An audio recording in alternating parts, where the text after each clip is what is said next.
Hey, it's Greg Axford with Axford Real Estate and Property Management. Today we are going to be talking about inspections and what it can mean for you, either as the buyer or the seller.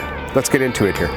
So the number one thing to keep in mind that every home is going to have some problems, whether it's a house that's brand new, newly constructed, or it's a 60 or 70-year-old home, we find problems with every home.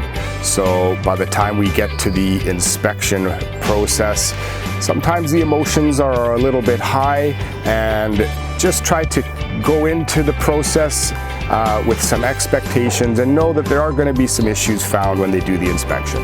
After the inspection, there will be one of three things that happen. The first thing is that the buyer will just remove their subject as is and they're happy with the inspection. The second thing, and hopefully this doesn't happen, is that the buyer just says, we don't want to buy the house. Something found during the inspection spooked them and they're out, they don't want to buy the house. And number three, which is usually the most common, is they'll come back to the seller's realtor with a list of some of the problems they found during the inspection and try to negotiate something so that both sides are satisfied. So after the inspection, and there's a negotiation trying to come to a solution, it's important to keep in mind that even small steps towards a solution are a good thing. Closing yourself off and saying, I'm not going to do anything, may not end well. The other thing to keep in mind is to be reasonable.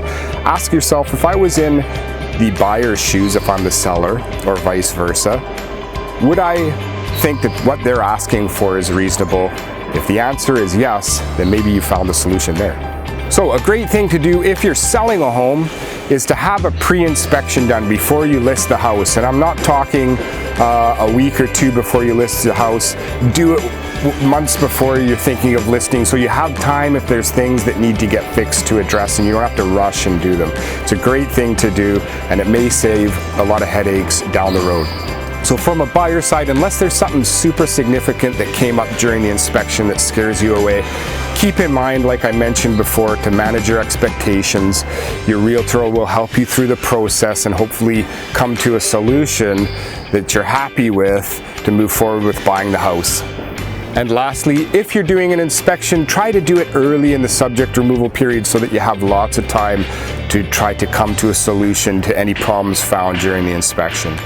Leaving it to the last moment can sometimes add to the stress that you may already have at that point from the things found during the inspection. So my advice would be to try to do it early. Once again, thanks for watching. If you have any questions, please feel free to call or email me. If you could click the subscribe button, I would really appreciate it. I'm always here if you have any questions. Thanks again. Have an amazing day.